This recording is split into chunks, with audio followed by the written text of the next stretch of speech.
Well, I dressed like it was winter. Now yeah, well, I can't take this one.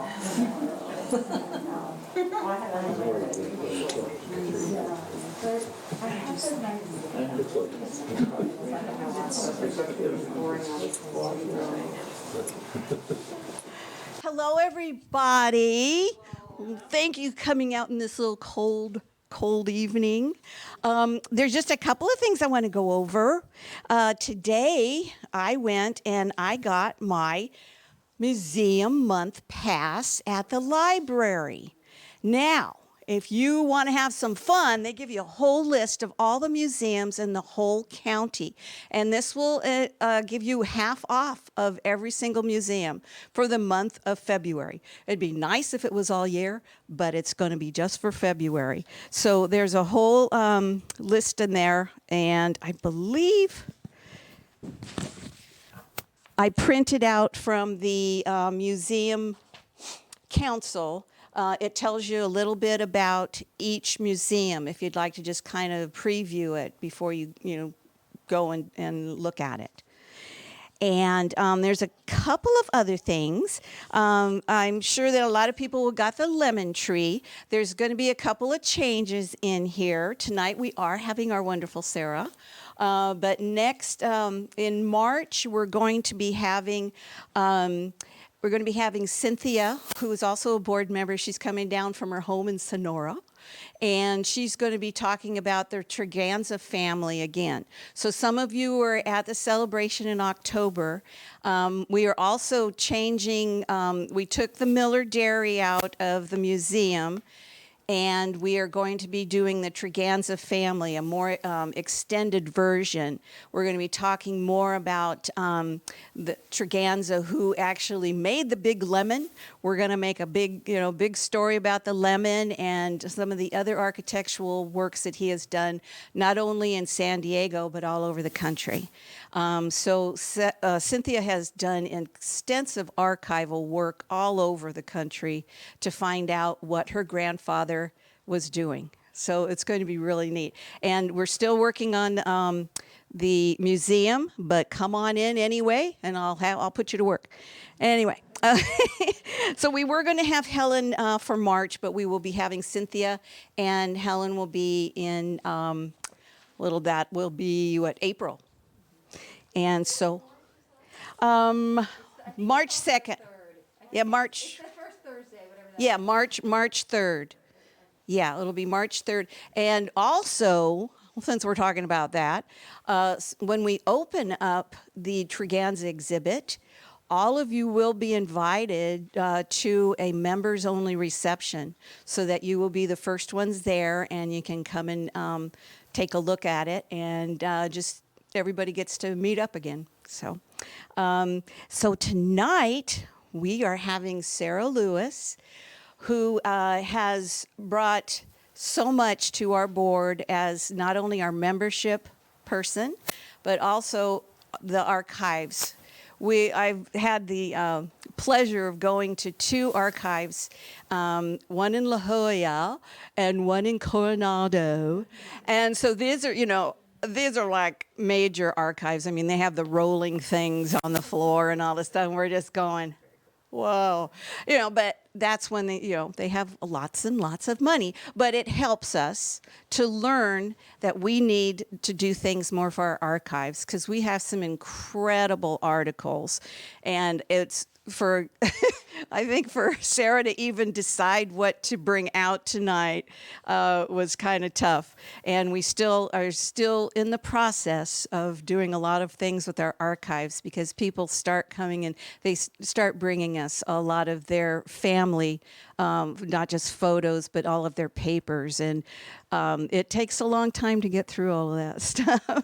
So with no further ado, Sarah does all of this and also goes to school and only has 5 kids. So anybody that says they don't have enough time to do things, I'm going to have to beg to differ with you, with my friend Sarah. So Sarah Lewis, here you go. Thank you.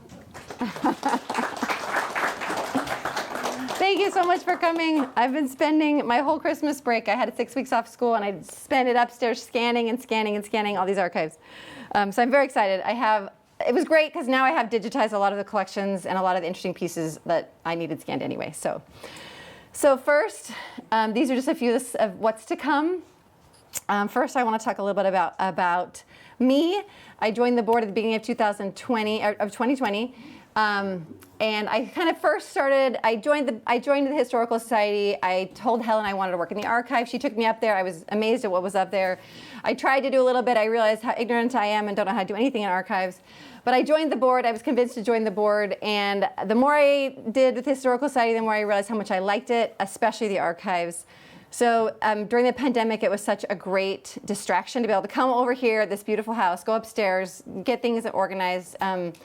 So as I was doing that, I thought seriously for the first time about I'm going to library school. So in fall, I just started my first semester. I'm on my second semester now at San Jose State. I'm going to get my MLIS degree in archives with an emphasis in archives. So this semester, as of last week, I started my first 2 archives classes, and I realized how much I don't know, but they're very exciting. I have a bachelor's degree in history. I graduated in 2000, so it's been a long time since I was in school.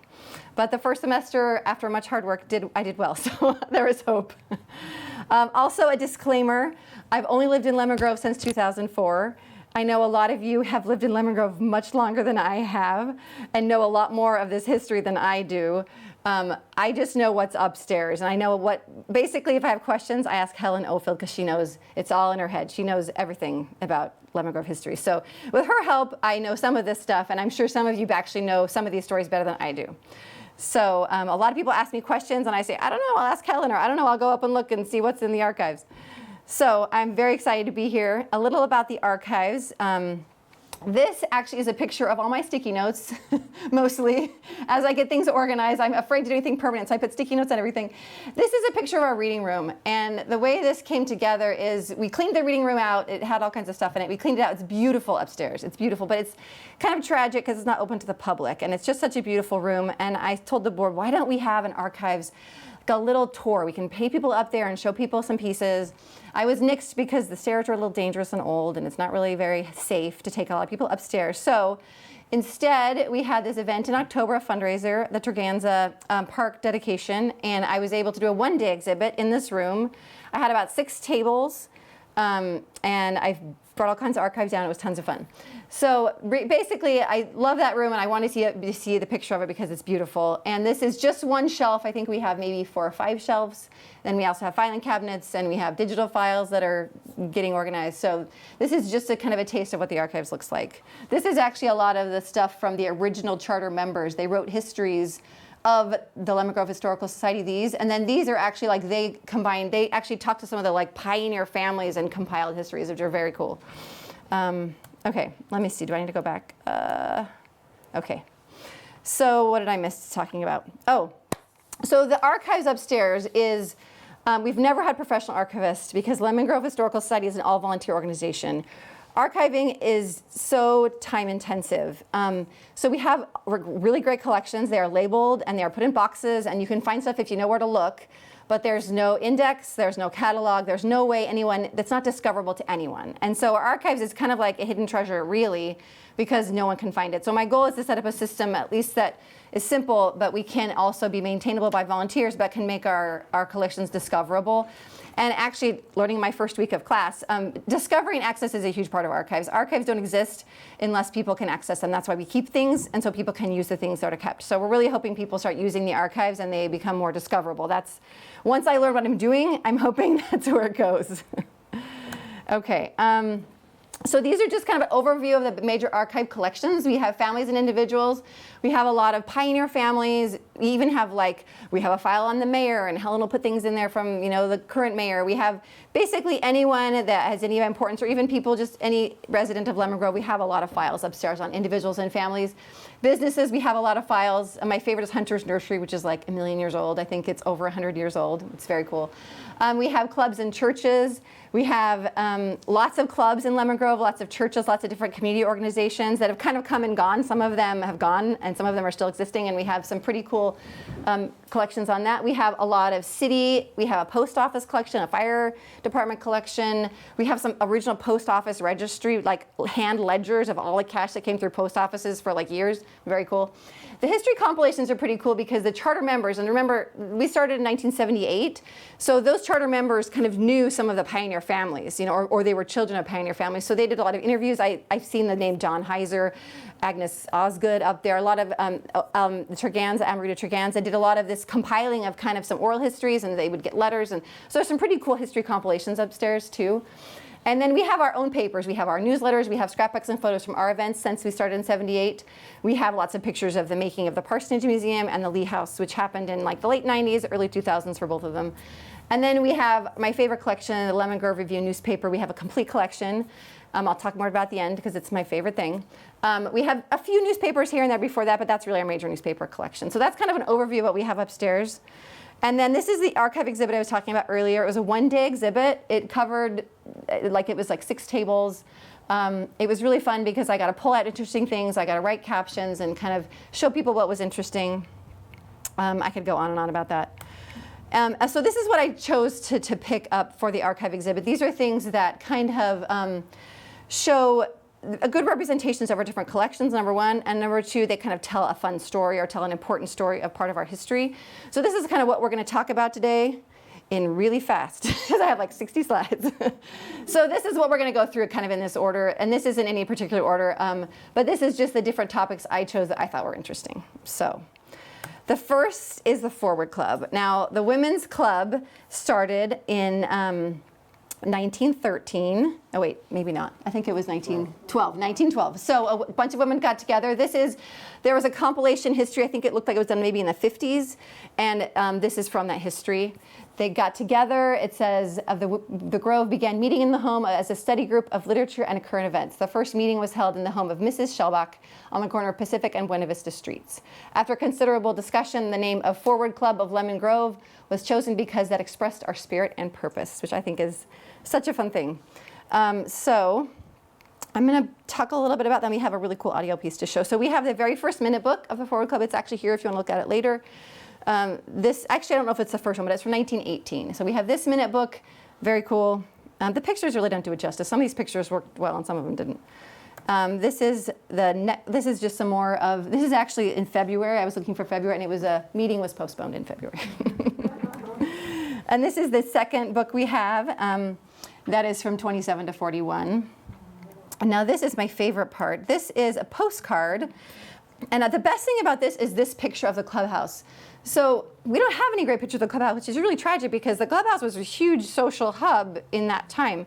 It was built in 1922, so it turns 100 this year, and this building is still standing, which I have more pictures of.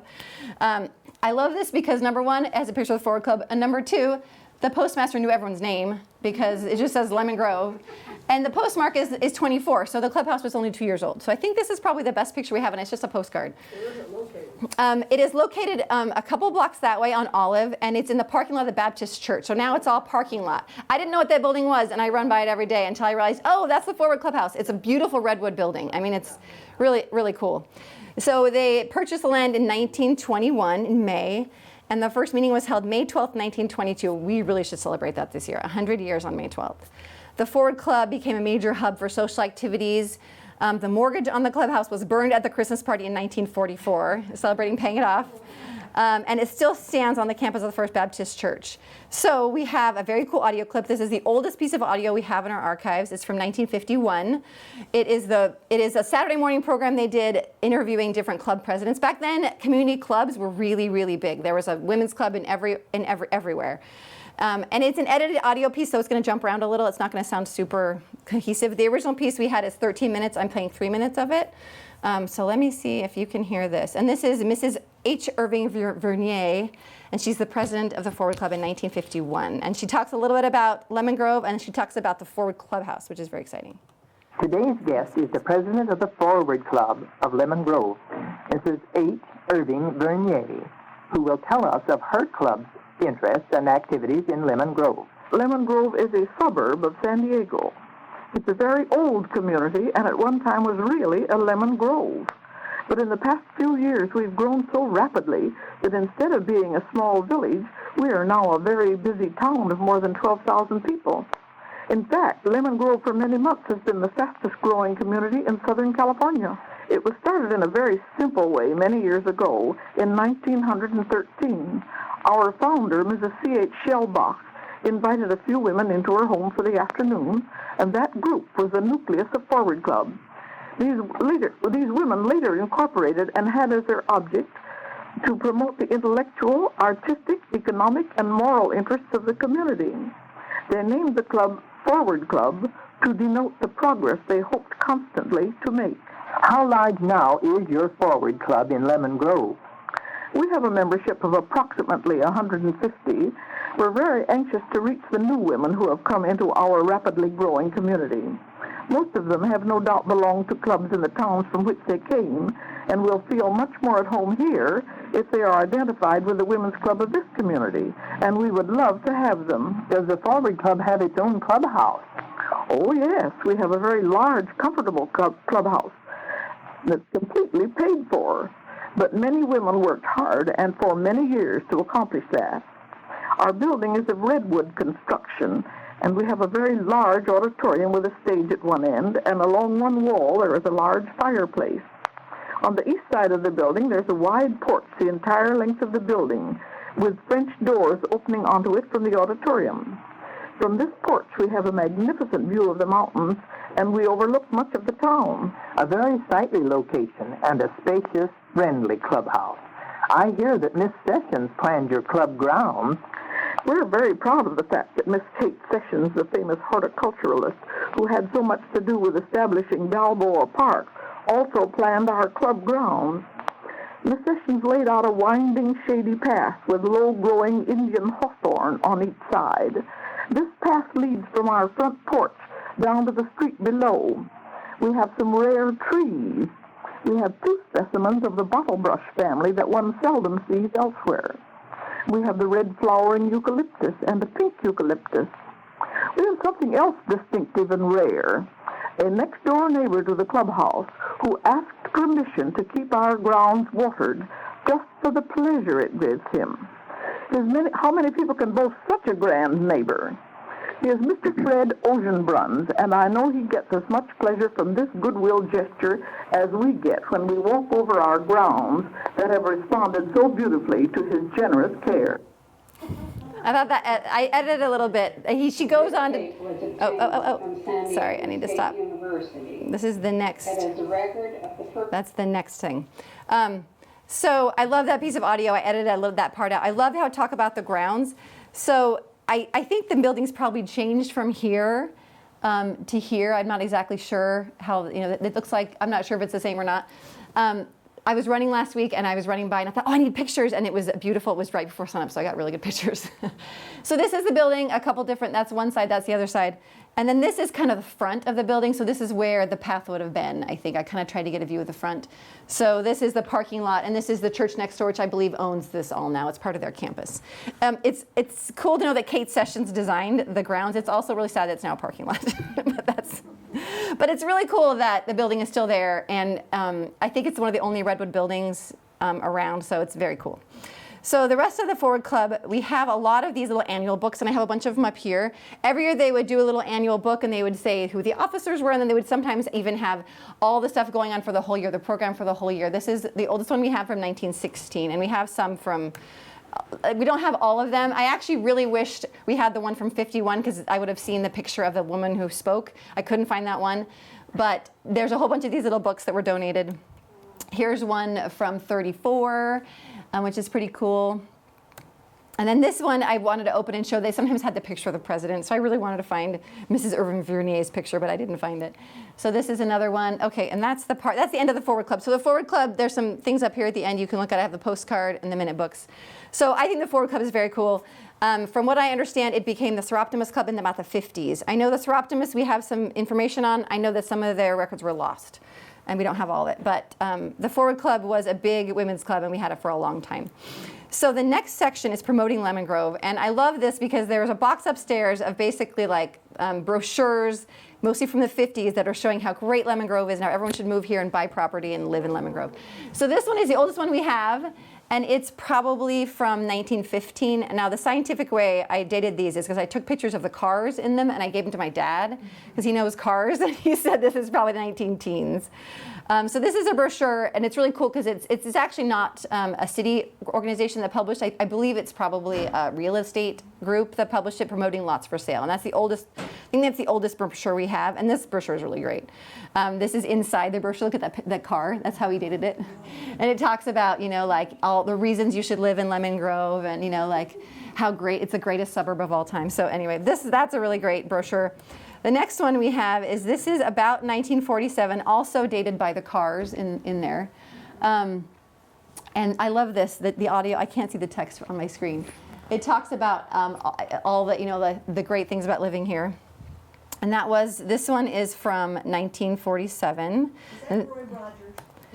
Okay, so I know we have some pictures of a bunch of horses in front of Lemon, and I think there was an equestrian club. I don't know the details, but I'm pretty sure Lemon Grove had an equestrian club. Hang out here.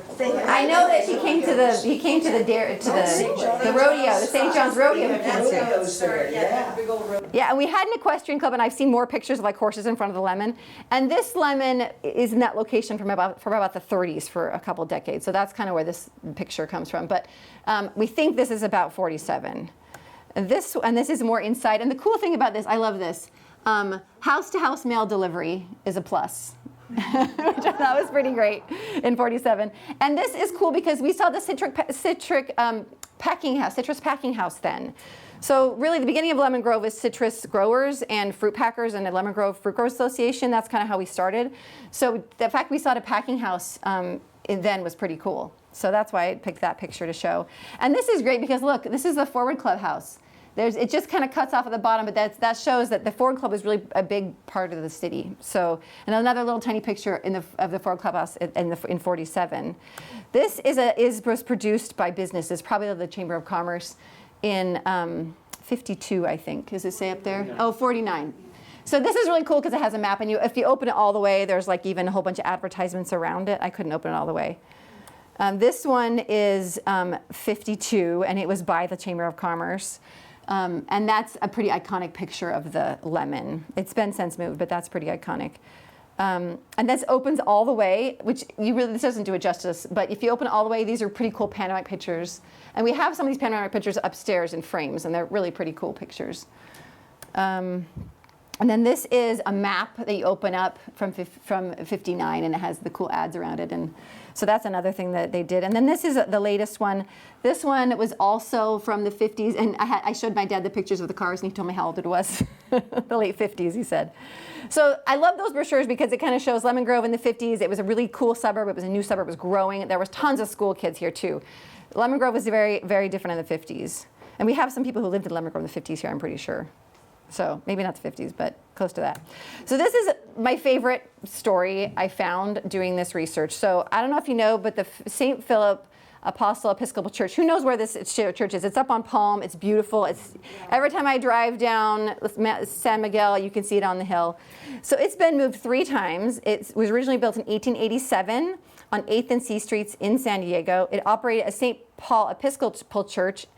And then this is a photo from 1905.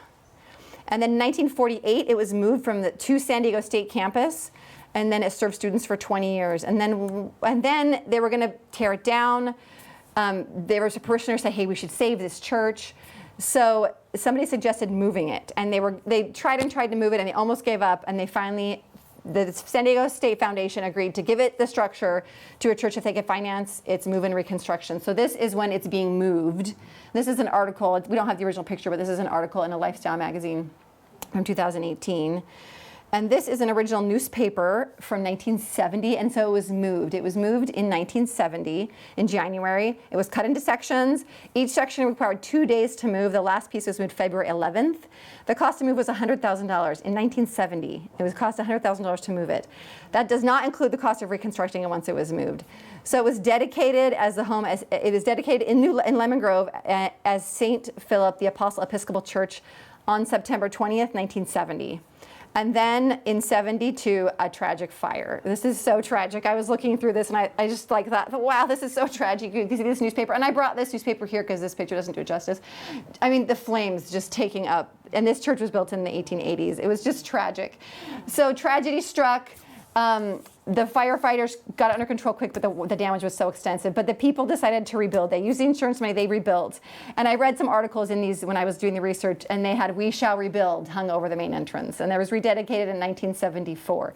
So take a look at this picture. This is the nave, and there's beautiful wood, wainscoting all over. So this is the picture of when it was rebuilt about 1979. This is what it looked like, and that's about what it looks like now. I think it's pretty much unchanged since then. So the cool story is, according to Helen Ofield, who does know everything, Ernie Streletsky, how do I say that? Strzelski. He was a firefighter, and when he was fighting the fire, he actually pulled the wood wainscoting and threw it out of the church and saved it. And according to Helen, Sam and Gretchen Smith saved it under their house, and in 1998, when the Parsonage Museum was being created, it was restored and installed in the Parsonage Study. So I had never actually seen it, so I went and took pictures of it. So let's go back, and you can see it here, and then you can see it here in the Parsonage Study, which I think is so cool. So that's beautiful hardwood, and I think we need to put a sign up because people don't realize it's actually from the church while it was on fire. So that's a super cool story I found. So that's all about the church. It was moved 3 times, and now it lives here. And people, we are resilient. We rebuild when things burn down. So the next thing is Lemon Grove Schools. I'm going to go through this fast because I know we've done a lot of people know a lot about Lemon Grove Schools, and we've done a lot of exhibits about it. So the school district was started in 1893 with a group of 11 families, and they met in this retrofitted house that eventually had a bell tower. That's the Castle School, which was built later. It was built on the corner of Main and Central in about 1908, and it was used until 1924. And it has 2 stories and had 4 rooms with over 100 students by 1924. So those are the first schools, and that's a postcard showing inside the Castle School. These are a couple of fun pictures of early students. We never went past 8th grade in Lemon Grove. I don't think we ever had a high school. So Lemon Grove Grammar School went to 8th grade, and that was probably one of the first graduating classes. And this is 1907 or 1908, and this is like an upper grades and lower grades, I think, for that year, which is very cool. So that's the school. And then this is cool because it is a graduation program from 1934. And look, it's the Forward Clubhouse. That's where they're doing everything. The Forward Clubhouse has the graduation. And then this is a very cool piece. I actually didn't take this out of the plastic cover because I have before and it's damaged it. We shouldn't even have it in there now that I'm doing archives classes. I realize that. This is the oldest yearbook we have, and it's just crumbling, but it's from the 30s. And I just took pictures of a couple pages inside. We have some photocopies of the pages. Those are actually pictures of pictures. But it's pretty cool, all how they did yearbooks back then. This is the oldest grammar school yearbook we have. This is my favorite story. So we're going to move on to the Waite family. I'm just zipping through. We have a lot to cover. So who knows where Waite Drive is? Waite Drive is actually now in La Mesa. So remember, Lemon Grove was incorporated in 1978, and the boundaries were not always for sure until then. They kind of changed. So the Waite family was actually in Lemon Grove at the time. We have not a huge collection. We have a box of their papers. I was looking through them, and they just have amazing pictures. This is the 2 daughters, Anna Emmeline Waite and Josephine. That's actually a picture of the back. Anna Emmeline and Josephine Waite, and most of the pictures of these 2 girls. They have an older sister. Their father, Jerry Waite, came from Michigan in 1894 and was among the earliest citrus growers. Waite Drive was named for him. So here's the family. We have Josephine, Anna, Jerry, Jerry and Gerald, and then Emmeline. It's Anna Emmeline, but I think she mostly went by Emmeline. So this is the family, probably in the 20s, about 100 years ago. We have some really great pictures. We actually have a collection of just, I put a few out here of just the loose pictures that aren't even identified. If a historian really went through, they probably could point out a lot of the people. The cool thing about these pictures is there are a lot of pictures of horse and buggy, and there's a lot of pictures of cars. So it was right at that time when cars were coming in, horse and buggy. So these are a lot of family pictures I just scanned, just kind of a fun selection.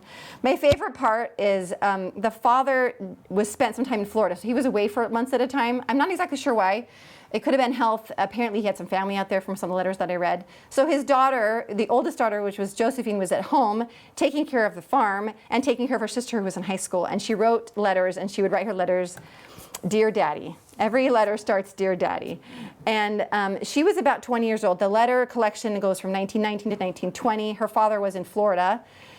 And I'm going to read a few of them because they're so fun. This is Dear Daddy, December 23rd, 1919. Dear Daddy, just 2 more days until Christmas, then 2 more days and I'll be 20. I can hardly realize that I'm that old. And Emmeline, 17. Received the check several days ago and thank you for it, Daddy. We sent you a little box for Christmas. And then it goes on. That's just the first page of the letter.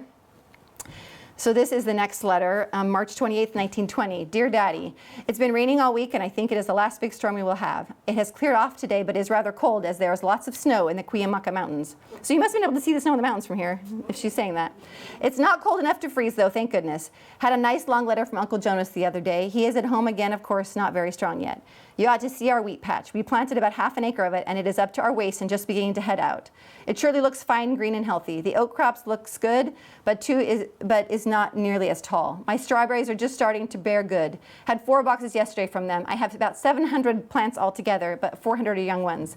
Mom's rheumatism, it has been bothering her again, but is feeling some better today. I weigh 113 pounds. She's very excited. She's very excited about this. She uses like 6 exclamation points. Think of it. I eat like a pig every meal and in between some meals sometimes. Emmeline is well as ever. Gets her card next week. I think she'll get pretty good marks. So she's in high school getting her report card.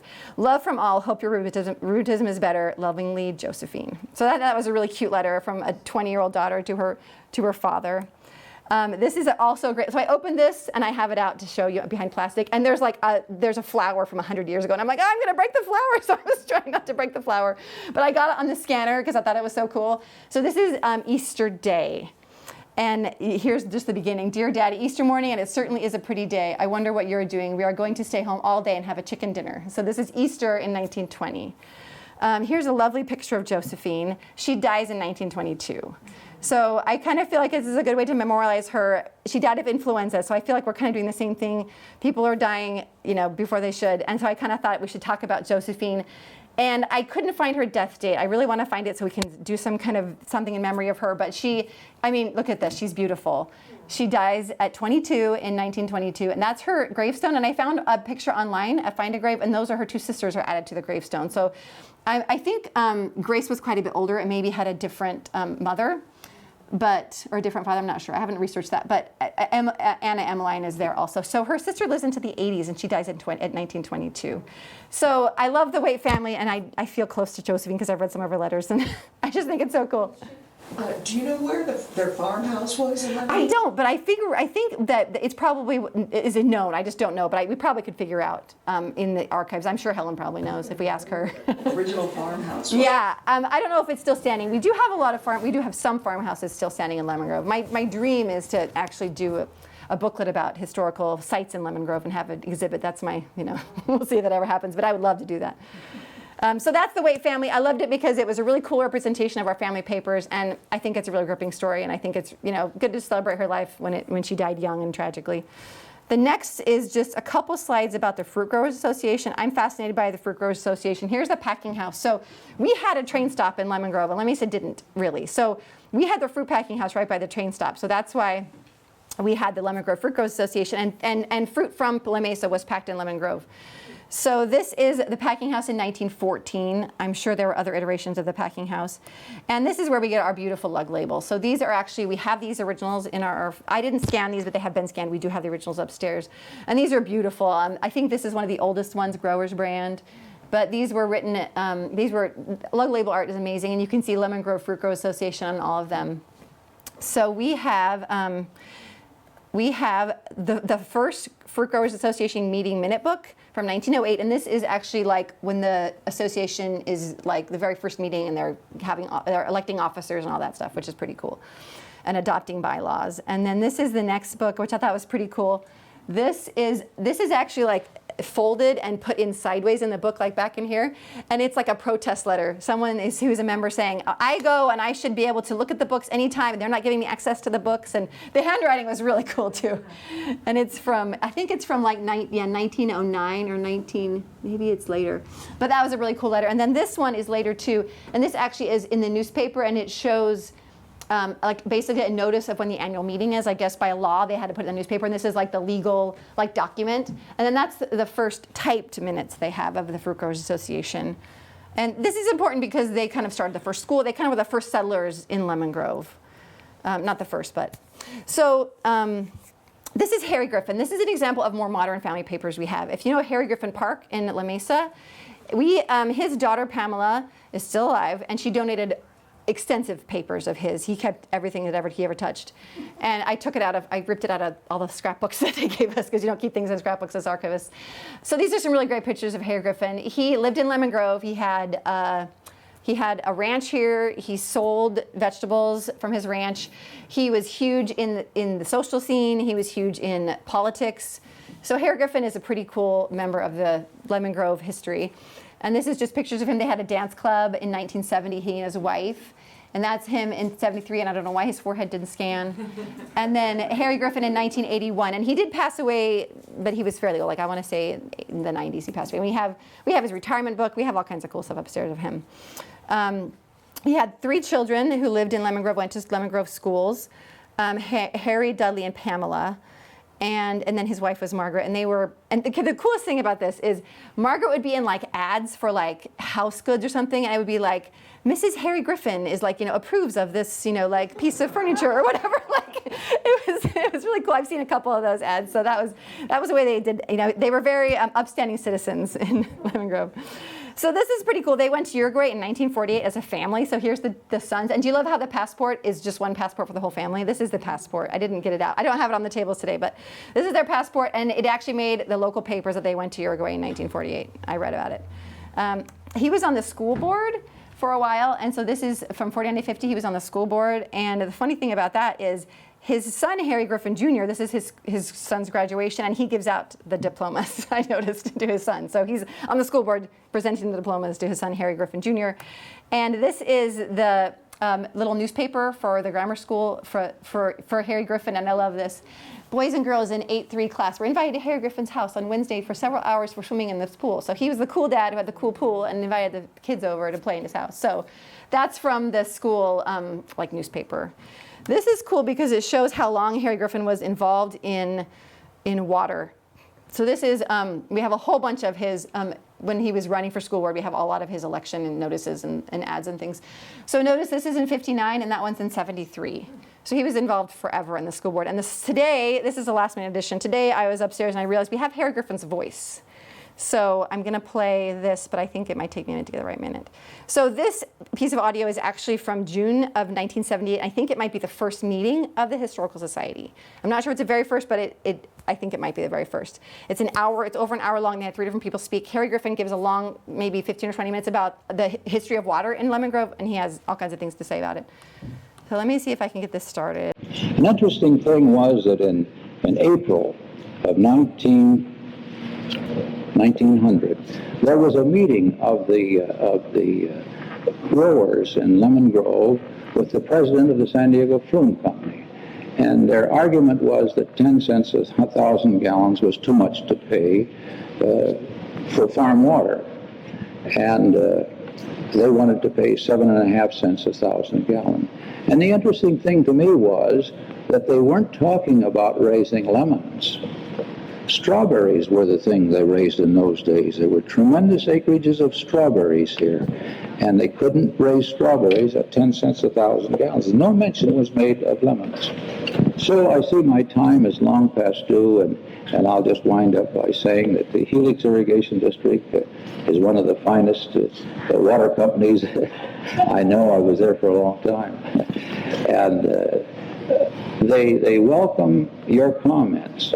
Now, I was a member of the board of directors representing Lemon Grove for 27 years, and 19 of those years I was chairman of the board and president of the district. And I don't ever recall one person from Lemon Grove ever attending a board meeting. And they meet every Wednesday morning, and if you're unhappy about your pressure or the color of your water or the price of your water or whatever, come over and let them know about it. They're glad to hear. They might not do anything about it, but they sure like to hear from you. Thank you very much. So I found that this morning. I thought it'd be cool to hear. You're gonna come move that out of the way. I don't know. This is my tech support husband. So I thought that was a really cool piece of audio because we have Harry Griffin's voice, and he actually wrote he was commissioned to write the history of water, and so he wrote the history of water for Helix Water District, and he worked in forever and ever in the district. So this is cool pictures, and we have a whole bunch more papers of his. And then this is the last. This is also a label from his Hillside Ranch, and I believe this was in the 60s. So this is actually a more modern collection that we have. So I like it because it's an example of a more modern collection. So we have just a couple more sections here. The next section is Old Time Days. And I'm sure a lot of you remember Old Time Days. Who remembers Old Time Days? A lot of people here remember I actually moved in, I think the last year they did Old Time Days, so I never experienced it. So it went until 2004, I think is the last time they had Old Time Days. So it started as a powwow, and I think it was kind of put together by, from what I have kind of gathered, the businesses, the Lemon Grove Chamber of Commerce put this powwow together, and it was originally in the fall, so this is in August. It started as a powwow, and then it kind of changed its name several times. It landed on Old Time Days, and it became a huge event. There was a parade. There were churches had barbecue dinners. They had concerts and fundraising events and we have video of the costume contests, which are very cool. So this is Old Time Days, and it went for a long time, and people still ask, when are we going to bring back Old Time Days? They really want us to do it, and the city has talked about it, and it's really sad that it ended, but it ended in about 2004. It ended up moving into the April. Most of the Old Time Days records we have are from the spring, so it moved to the spring, which I'm sure a lot of you remember. So this is the Kiwanis Club. This was back when cross-dressing was hilarious. And so if you look over here in the corner, that's an actual this is an actual lemonette dress with the R on it. And the Kiwanis Club, these guys would dress up as girls and carry little purses and throw candy during the parades. And we actually have the city, during 2020, as the city manager told me that they found some reel-to-reel video in the city offices. They got it digitized and they gave it to us. So I have a couple video clips of the Old Time Days parade. And these actually the entire videos, we have two videos. They're reel-to-reel videos with no sound. They're both about 22 minutes. So we're only going to play a couple minutes, but if you're ever really interested, I can show you the whole 20 minutes of each parade. So this one's from 1969. And a lot of, I watched these a couple times. There's a lot of horses and a lot of baton twirlers. And there's not just one baton twirler, there's hordes of baton twirlers. It was big in the 60s, but I did not realize baton twirling was the thing to do in the 60s. So this is really cool because if you look at the sign, it says still in service, and it was from the 40s. So this is 69, so think about that. They were still using a fire truck that looked like that, still in service. 25 years, it's 25 years old or something, which is pretty cool. And here's our lemonettes. Look at that. And then we actually have two of those dresses in our collection. So they have their little purses, and they're just throwing candy to the kids. And look at their wigs and hats. They're completely. And if you actually look at that, there's little pockets in the front so they could stuff it properly. And they were sewn in pockets in the costumes, which I think is hilarious. So we have the lemonettes, and then we're going to play a little bit more. We have police, and then I think we have a band coming up here. I just wanted to play a clip. So I know that the Lemon Grove schools had really great music programs, from what I've heard. We have a lot in our archives out there, music programs. They had really amazing marching bands for years and years. I don't believe they have a music program anymore, which is kind of sad. But this is do they have a music program? Oh, they do. I hope so, because they had a marching band for years, award-winning.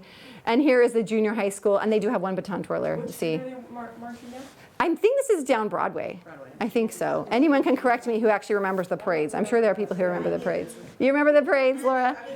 You were? Maybe you're going to be on here. You will. So I was thrilled. This is our oldest video that we have in our archives. And do you look at the baton twirlers, herds of baton twirlers. The National City Nationalettes. Do you like that? So this is from 1969, and I love the bling. There's lots of horses with a lot of bling. People wearing a lot of cowboy bling. And then this is the Cub Scouts. Do you like that? Oh no, this is the Girl Scouts. There's also another one with Cub Scouts. Look how they're sitting on the car. And then the next video we're going to see, is the next one playing? Okay, this is from 1970. And I wish I could read this, but it clips away so we can't read who this is. We had a lot of dignitaries riding in cars too. I couldn't exactly see who that was though. This is Miss Lemon Grove waving with her, yeah, with her 1970s. This is what Miss Lemon Grove looked like.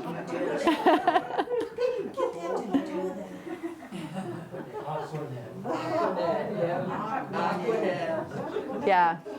And then this is, I think this is also, oh, here's the Lemonettes. And that's Mr. Lemon N. Grove, from what I've seen. And they actually had that on the parade for a while, Mr. Lemon. And then look, I think they have a buggy now, like I don't know what they are pushing, but I think maybe it's like a baby carriage or something. But they're like getting the candy out of it and throwing with their little purses. Do you love the wigs? And then more baton twirling, lots of baton twirling, and hot pants especially. And then there was something else at the end, I don't remember. Oh, I didn't get that. Also not in this clip, but later in the clip, the Helix bagpipe band was then. They actually played I didn't realize it was that old, but the Helix has been doing bagpipes for a very long time. And oh, look at this, more baton twirlers. The Pridettes. So those are our oldest video pieces from the Old Time Days Parade. So I thought that'd be really cool to look at. I have a couple pictures. So this is, I believe this is a Seroptimus this is from 1974. And then this is a band from then. And then often the newspaper would do a really cool newspaper section. So I pulled a couple of these out and read them. And it's cool because they would have articles about the history and stuff. So I learned a lot from reading those. So there was a special newspaper. These are also other special editions. This is, of course, a classic picture. And that's another classic picture of the Castle School. And then the little pin, it's an annual Old Time Days pin. We also have some plaques upstairs. And we had all kinds of paraphernalia from that time. Let me see what's next. And then I have, so this is the very last thing I have. So look, this is a 93. See, look at Mr. Lemon N. Grove. Do you love that? And then that's the last one from 2004. So I think that's when it ended. And I've heard differing stories why it ended, but I'm really sad we don't have that. Now we have the bonfire. That's kind of the new community thing. So the very last thing I want to talk about is this is the Lemon Grove Review. So these are bound volumes, and from what I understand, we are the only organization that has this newspaper. So it's a very rare collection. We have the entire thing. We have from 1948 to 1990. Actually, I think it's 99. I have 98 in my notes, but I think it's 99. And so from the 40s, we're not bound, and so about in like 2008, the society paid to have them digitized. So we have PDF copies of everything from the 40s. And then from the 40s, I think it was bound, but it was just so old, they really wanted to save it. So everything from the 40s has been digitized, and we have PDF copies. We do not have the originals, which is tragic. From the 90s, it's also been digitized because it wasn't bound, so they got those also digitized, and we don't have the originals, which is also tragic. But 50s, 60s, and 70s, 50s, 60s, 70s, and 80s, we have here bound. And the sad thing is people come and say, like, do you have this article in the newspaper? I'm like, well, I don't know. We could just flip through and see if we could find it. There's no way to search it. There's no way to search it. Somebody came and wanted a specific article, and I'm like, well, tell me when you think it was. And we looked through, we never found it because it's like, we don't know. So I actually was really interested in this collection, and I thought, I wonder if anyone has this newspaper. Maybe a local library has it. So I called up, I talked to a librarian, very helpful librarian. And she mentioned the California Revealed grant. And what it is it's a California state library runs this grant called California Revealed, where they digitize collections and they make them available to the public and discoverable, and they have metadata. So I found about California Revealed about a year ago. I've been interfacing with them. The problem is we have over 2,000 issues of the review, and they have to have metadata. So metadata is data about data. So metadata would be fields for every single issue. So we need a metadata for 2,000 issues, and that includes like title, date, creator, description. There's like 15 fields for each issue that we need to put into a spreadsheet. So in order to accomplish that, we actually received a cataloging grant, which we just received this month, January, I'm very excited, my very first grant, and we have the money to pay someone to help catalog every issue for 2,000 issues. We have to be done by June 30th, so I've really got to get going on it. I'm very excited about this because when that's finished, it'll go right. We can apply for the digitization grant, which is in August, isn't due in August, and that metadata will go right into their system. They'll intake it into the system. We have to mail them our bound copies. They will use their vendors. They'll digitize them. They'll mail them back to us with a hard drive that we send them, with all the high quality images, which I'm super excited about. And then we have to agree to allow them to put it up online for free, which we are doing, which is exciting because it's also going to be text searchable. So now this rare newspaper that we are the only people that have in their collection is going to be saved, number one, because it's crumbling, and number two, it'll have metadata, so it'll be much easier to search, because even though it'll be text readable, having metadata makes it way more discoverable as a collection. So this has been kind of my project since I got here. I saw these newspapers and I thought, we can't just let these sit in the closet. We need to, it's a really cool story. I mean, from the 48 to the 90s, think how much Lemon Grove has changed. I mean, we were this suburb with all kinds of big schools, and just we've ebbed and flowed, and so much has changed in those years. So I'm very excited about this. I didn't bring any big bound volumes down because they would take up the whole table. But this is where we have them in the closet, and this is just a picture of one of them opened. All kinds of cool stuff in the Lemon Grove Review. So that's all that I have. Are there any questions? I probably cannot answer all of your questions, but I can try. Carol? Harry Griffin Park is up in Mesa, so how did that? He was in the Helix Water District, which I think is bigger than Lemon Grove. So he worked kind of in the he actually even worked on the state water. He was the president of the state water organization in California. We have pictures of him with like Ronald Reagan and like kind of state people, but he worked in Helix Water District. And I don't know if Helix Water District is just Lemon Grove. I think it might be bigger than that. And I know he also worked with like Lake Jennings and kind of some of the reservoir projects he was involved in. So he was really involved in more of the region. And I don't know why that particular park was named after him, but I know it was his involvement with the water that they honored him by naming that park after him. So that's all I know about that. Any other questions? I have some of the collections up here that we're gonna, once I'm done talking, you can come and look. Don't touch anything, please.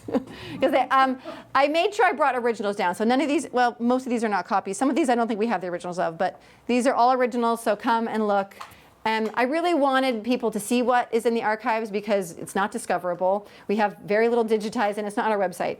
So I really wanted people to be excited about the archives, and we want to make it useful to the community. So I wanted to do kind of a few of the things we have.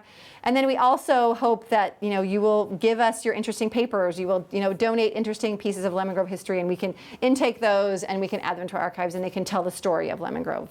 So any other questions? I think I did just about right on time. Thank you for coming.